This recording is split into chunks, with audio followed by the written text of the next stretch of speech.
From quiet men in quiet towns to figures who became American folklore. But what turned them? What was the moment they crossed the line from disturbed to killer? And how did some evade capture for decades while others were caught in weeks?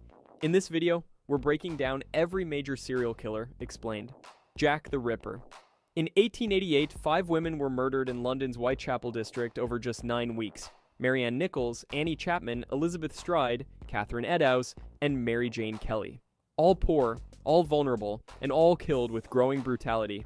Their throats were cut, bodies disemboweled, organs removed. Someone with at least a basic knowledge of anatomy was behind it, and nobody ever caught them. So here's the thing. Jack the Ripper wasn't the killer's name. It came from a letter sent to a newspaper, almost certainly a hoax written by a journalist desperate to boost sales. But the name stuck. And now it's the most famous serial killer nickname ever, which isn't great for the case's credibility. The police had nearly nothing to go on. Whitechapel was a confusing tangle of dark alleys and overcrowded houses. Forensics were basically non-existent. Eyewitness accounts clashed constantly. Plus, the Metropolitan Police and City of London Police were constantly bickering over jurisdiction while more women died. More than 130 years later, nobody knows who did it. Suspects include butchers, surgeons, even royalty. Zero proof supports any theory. The case is less criminal investigation, more fan fiction. But at least Jack the Ripper stayed anonymous. The next killer actually built a building to kill in, with a grin.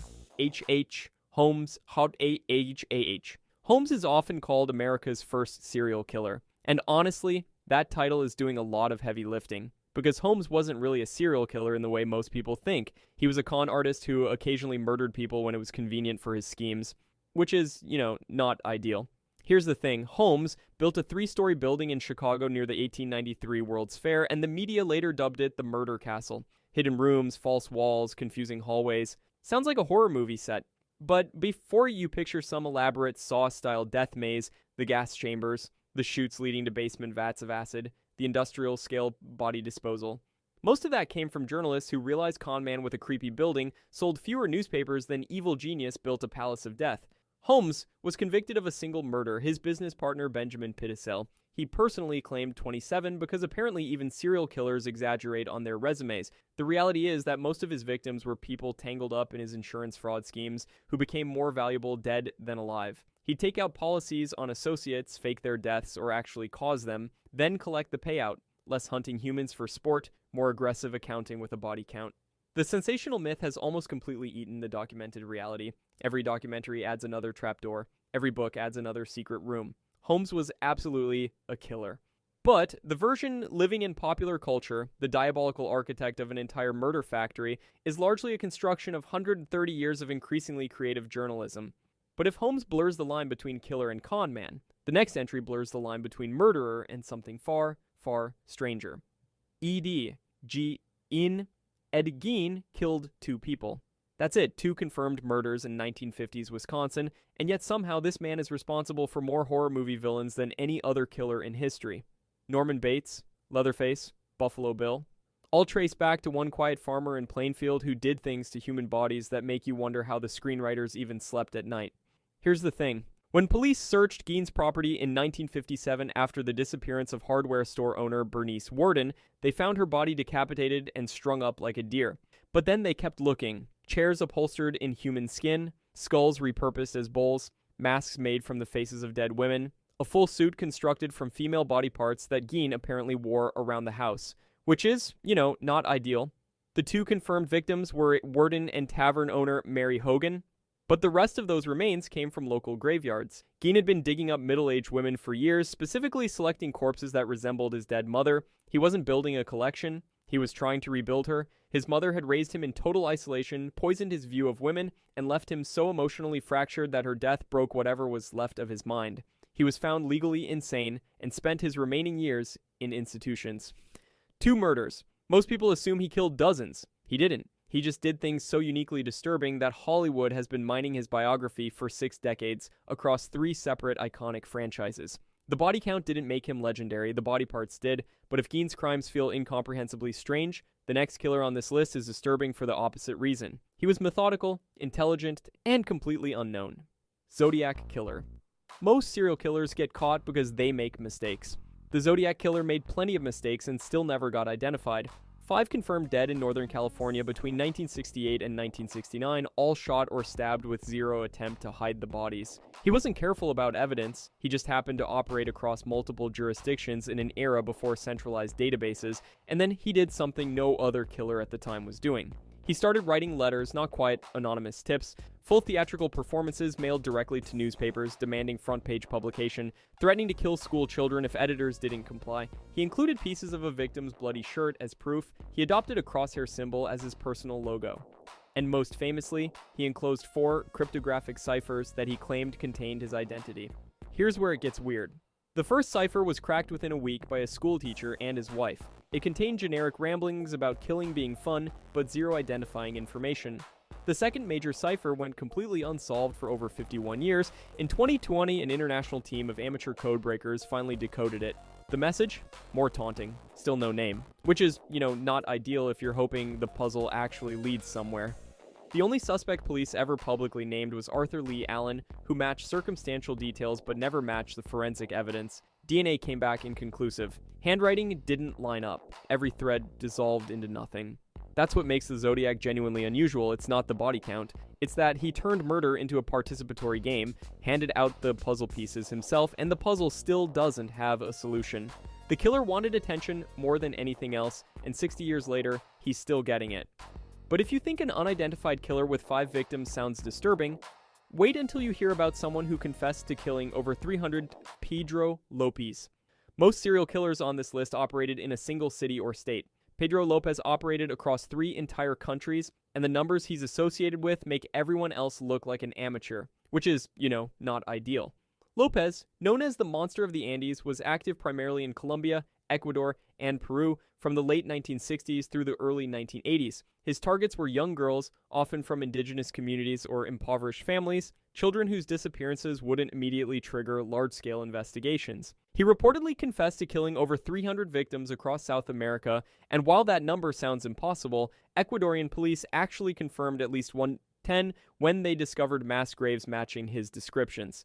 Here's where it gets complicated. Lopez was captured by indigenous communities in Peru at one point, who nearly executed him before a missionary intervened and handed him to police. The police released him. He was arrested again in Ecuador in 1980 after a flash flood exposed the remains of several victims near a riverbank, and only then did authorities begin taking the full scope of his crimes seriously. He led investigators to burial sites, describing murders with a level of detail that couldn't be fabricated, pointing out locations across hundreds of miles of terrain spanning international borders. But the real problem with Lopez's case is verification. 3 different countries, minimal communication between law enforcement agencies, victims from communities with limited record keeping, and decades of activity in remote areas. The confirmed minimum cites at 110, but investigators who work the case believe the actual number is significantly higher. Some estimates reach 300 or more. Nobody can say for certain because the infrastructure to track these disappearances simply didn't exist. Lopez was eventually released from a psychiatric facility in Ecuador in 1994 after serving just 14 years. His current whereabouts are unknown. I don't know what to tell you. If you think a killer operating in plain sight in a single American suburb is disturbing, wait until we get to a man who buried 26 bodies directly underneath his own house. John Wayne Gacy. John Wayne Gacy dressed up as a clown and performed at children's birthday parties. He also murdered at least 33 young men and boys and buried them under his house. I don't know what to tell you. Between 1972 and 1978, Gacy operated out of a suburban home near Chicago, presenting himself as a successful contractor, a Democratic Party volunteer, and a community entertainer who went by Pogo the Clown. Neighbors liked him, politicians shook his hand, and the entire time, he was luring teenage boys and young men to his property with promises of construction jobs, then strangling them. When police finally searched his property in December 1978, they found 26 bodies in the crawl space beneath his home. 26. Under the floor he walked on every single day. Additional victims were recovered from the Des Plaines River after he ran out of burial space. Ran out of burial space is a sentence that shouldn't exist in relation to someone's suburban home, but here we are. The investigation only started because a 15-year-old named Robert Pies disappeared after telling his mother he was going to talk to a contractor about a job.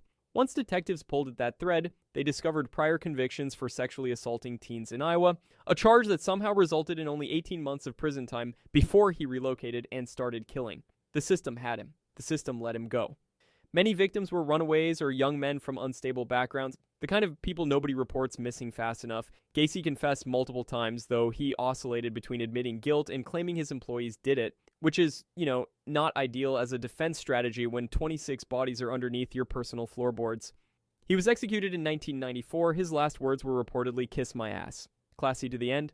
But if Gacy proved that monsters can hide behind face paint and community service, the next killer on our list proves something arguably worse, that they can hide behind good looks, a law degree, and a smile that made people trust him instantly.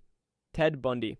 Ted Bundy is the serial killer everyone thinks they understand. Charming, handsome, intelligent, the guy who could have been a lawyer, a politician, someone's husband. And that's exactly the problem. Because people have been so busy being fascinated by the mask that they forget what was underneath it. Here's the thing. Bundy operated across at least 7 states throughout the 1970s, targeting young women, predominantly college students with long dark hair parted in the middle. His method was almost insultingly simple. He'd wear a fake cast or use crutches, ask a woman for help carrying something to his car, and then overpower her. That's it. That's the whole strategy. A man pretending to be harmless. Between 1974 and 1978, he kidnapped, raped, and murdered victim after victim across Washington, Oregon, Utah, Colorado, and Florida. He returned to crime scenes. He kept severed heads in his apartment. He confessed to 30 murders before his execution, but investigators believe the real number is significantly higher. Nobody has a firm ceiling on his actual body count. I don't know what to tell you. But here's where it gets complicated. Bundy escaped custody twice. Once by jumping out of a courthouse window, and once by crawling through a ceiling in a Colorado jail. After his second escape, he traveled to Florida and attacked a sorority house in a frenzy completely unlike his earlier calculated methods. He was devolving, getting sloppy. He was caught shortly after and executed in 1989. Now, the cultural conversation around Bundy is genuinely troubling. People call him a genius. Entire Netflix specials frame him like he's an anti-hero in a thriller. Women sent him love letters during his trial, which is, not ideal. The reality is that his charm worked because society assumes well-dressed, educated white men aren't dangerous. That's not intelligence. That's camouflage. And romanticizing it does nothing except prove his manipulation still works decades after his death. But if Bundy was a predator who hid behind a smile, the next killer on this list was the exact opposite. He announced himself to the entire city of New York. Son of Sam. New York City in the summer of 1977 was already a mess. Crime was rampant, the city was broke, and then some guy with a .44 caliber revolver started shooting couples in parked cars. David Berkowitz killed 6 people and wounded 7 others over about a year, and the entire city lost its mind. Not because serial killers were new, but because this one wanted to talk about it.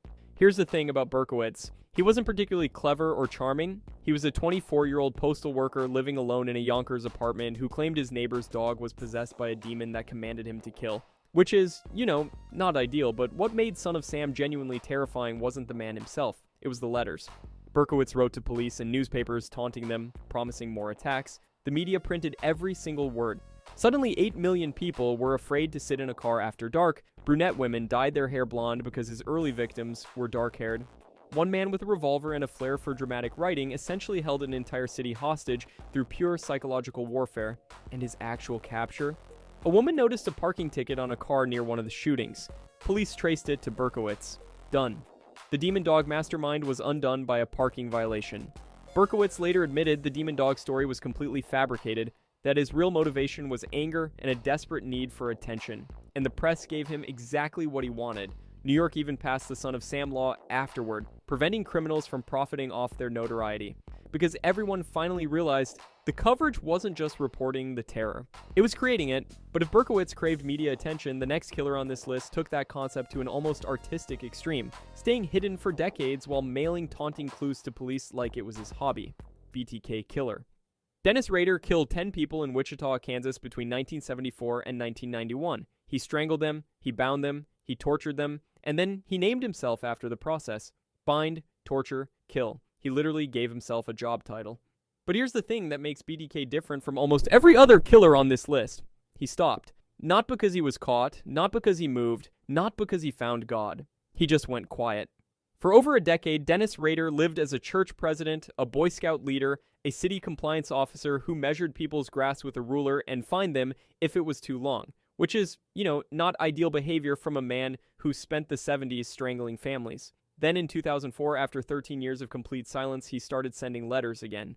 poems, puzzles, cereal boxes with dolls bound inside them. He mailed a word puzzle to a local TV station. He sent a package with the victim's driver's license in it. The man was retired from murder, but apparently not from attention. Here's where it gets stupid. Rader asked police whether they could trace a floppy disk back to him. They told him no, so he mailed them one. Forensic analysts recovered deleted metadata from the disk in minutes. It contained the name Dennis and was linked to his church's computer. 30 years of evading capture, undone because he trusted cops to give him honest tech support. He was arrested in 2005 and confessed to all 10 murders with the emotional effect of someone reading a grocery list. The psychological need for recognition literally overrode every survival instinct he had. Decades of discipline, erased by ego. But if BTK's need for fame seems dangerous, wait until you hear about a killer whose body count makes 10 look like a warm-up, operating in a country where dozens of children could vanish before anyone noticed. Andrei Chikatilo. Between 1978 and 1990, a former schoolteacher named Andrei Chikatilo murdered at least 52 people across the Soviet Union, mostly women and children, and nobody could stop him. Not because he was some criminal mastermind, but because the system designed to catch him literally refused to believe he existed. Here's the thing about serial killing in the Soviet Union. Officially, it didn't happen. Serial murder was considered a product of Western capitalist decay, something that simply could not occur in a socialist society. So, when mutilated bodies started appearing near railway stations around Rostov-on-Don, the investigation was crippled from day one by pure ideological denial. You can't catch a killer your government says is impossible.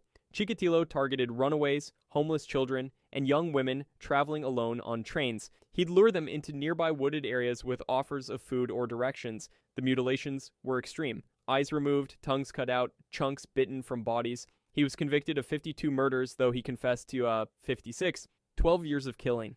But here's where it gets infuriating. Police had Chikatilo in custody in 1984. They tested his blood, it came back type A. The semen at crime scenes was type AB, so they let him go. Turns out, Chikatilo was one of an extremely rare subset of people whose blood type and secretor status don't match, giving him a biological free pass for 6 more years of killing. An innocent man was even executed for one of his early murders, which is, not ideal. It took a massive surveillance operation in 1990 before he was finally caught near a railway stop. He confessed to everything. The trial featured Chikatilo locked in a metal cage to protect him from victims' families. He was executed by a single gunshot in February 1994.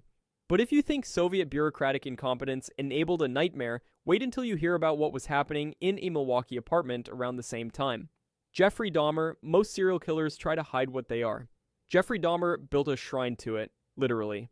When police entered his Milwaukee apartment in July 1991, they found an altar of skulls and candles in his bedroom, a monument to the 17 men and boys he'd murdered over 13 years, which is, not ideal. Here's the thing about Dahmer. His crimes weren't about power or thrill in the traditional sense. They were about possession. He didn't want to kill people. He wanted to keep them.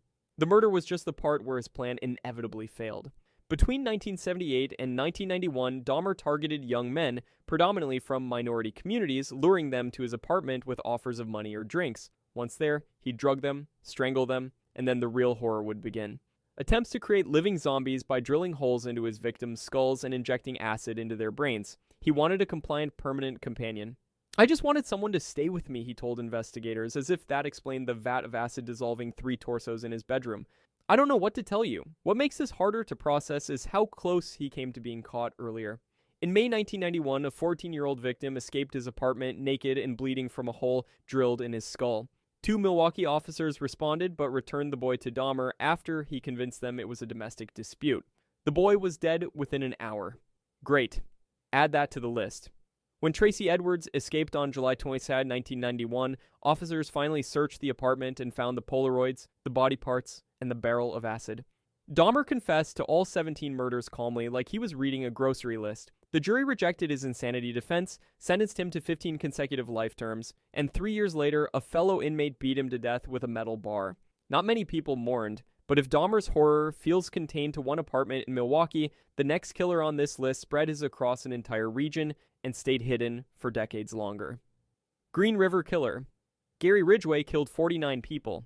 That's what he confessed to. The actual number is likely closer to 90, which would make him one of the most prolific serial killers in American history, and for nearly 2 decades, nobody could catch him.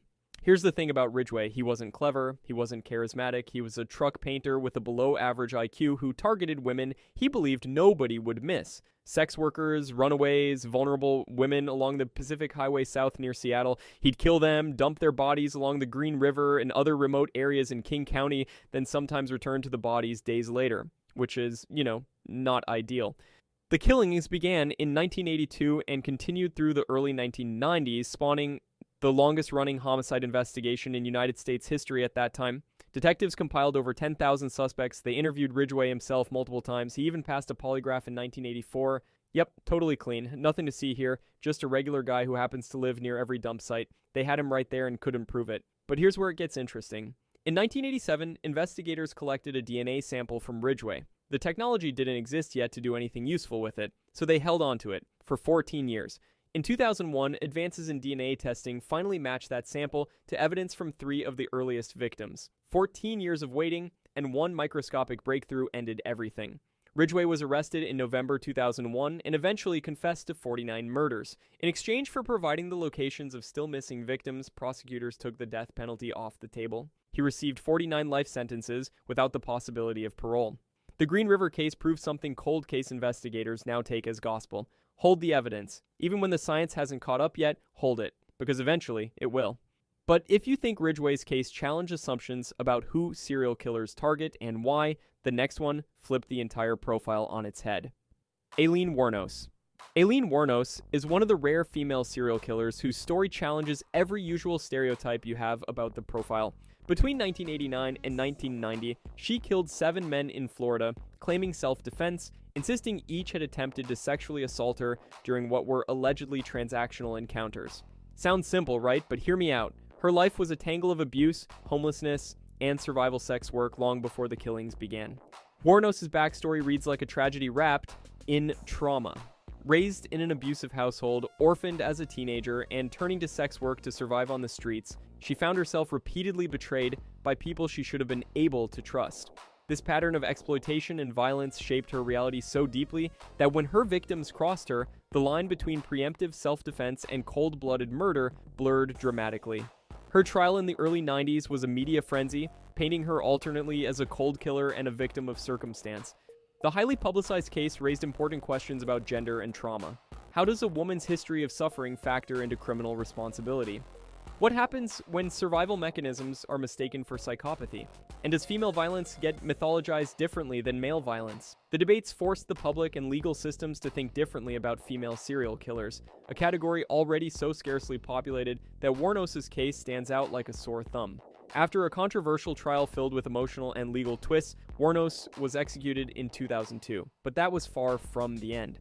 Films like Monster and countless documentaries have since portrayed her life with varying degrees of sympathy and sensationalism, transforming her into a figure that's simultaneously villain, victim, and cultural enigma. She remains a cautionary tale about how trauma and society's neglect can collide in devastating ways.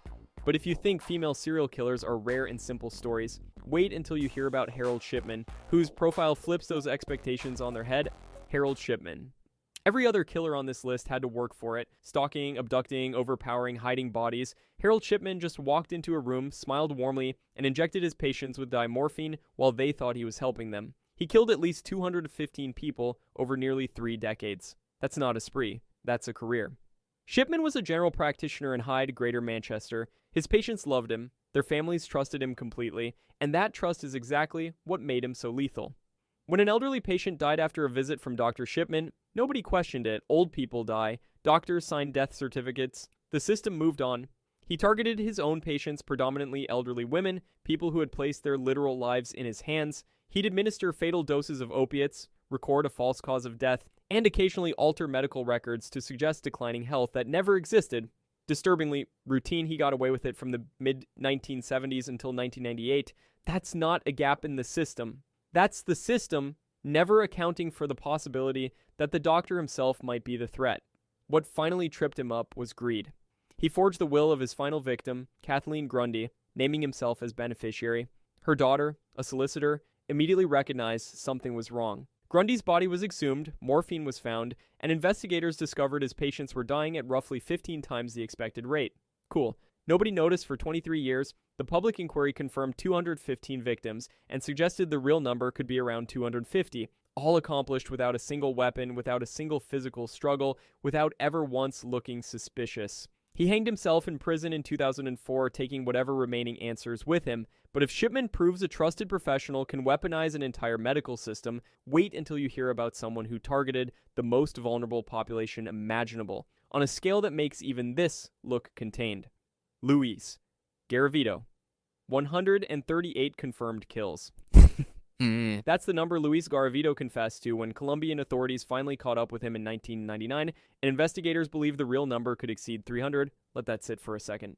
Garavito operated across Colombia from the late 1980s through the 1990s, targeting young boys, often from impoverished rural communities where a missing child didn't make headlines. He would disguise himself as a street vendor, a monk, or a charity worker, approaching kids in public spaces, offering them money or drinks, then leading them to isolated locations outside towns. What followed involved prolonged torture and sexual violence before he killed them. He moved constantly between cities and rural areas, changing his appearance and using fake names, which allowed him to evade detection for over a decade in a country already overwhelmed by drug violence and civil conflict.